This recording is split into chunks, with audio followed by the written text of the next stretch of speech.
Welcome to Biz Wire. I'm Joseph Nordstrom in Beijing. Because of melting ice, Arctic shipping lanes are now open for business during the summer months. This has Chinese exporters and importers excited as it drastically cuts the time down for shipping goods to and from Europe. Looking for a seat at the table for setting Arctic policy, in May of this year, China, along with Japan, South Korea, Singapore, India, and Italy, were admitted to the Arctic Council as permanent observers. Writing in The Diplomat, Paige Wilson says that the Council admitted 6 countries to their forum showed it needs to reinforce its position as the preeminent body for the discussion of Arctic matters. 5 of the 6 new members are from Asia, suggesting that the future of Arctic affairs will be influenced much more by the rising powers in Asia.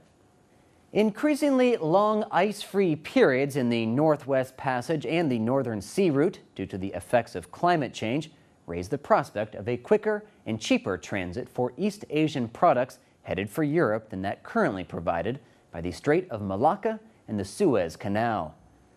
The South Korean Vice Minister for Foreign Affairs estimates that sailing through the Arctic will cut travel times by 30%. He referred to the new route as the Silk Road of the 21st century.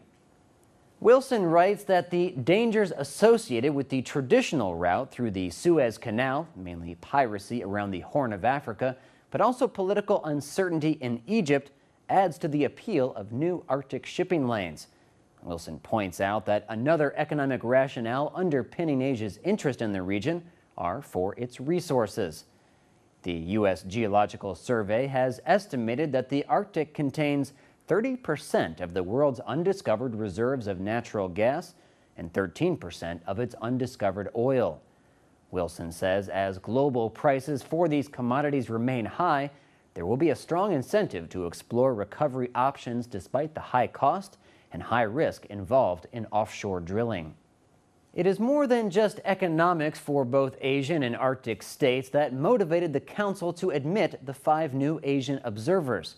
First, their acceptance as observers can be viewed as a partial Council acknowledgement of the argument that the Arctic is best considered part of the global commons.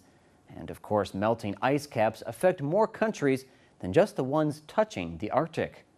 The low-lying island state of Singapore, for example, is especially concerned about the effect of rising sea levels. Granting the Asian states observer status helps to deflect criticism that the Council is nothing more than an exclusive club for Arctic states more interested in enriching themselves than in effective Arctic governance. As a condition of being recognized as observers to the Council, the new members accept both the sovereignty of the Arctic states and the law of the sea as the legal foundation upon which the Arctic will be managed. Wilson writes that the admission of the new observers will help to support existing legal and political approaches to the Arctic, which privileges the interest of the Arctic states, even while giving more voice to countries like China. You're watching Biz Wire on the Blue Ocean Network. All of our stories can be seen on our website, BONTV/biz-wire. In just a second, we'll continue with more insight into the big picture of China's economy.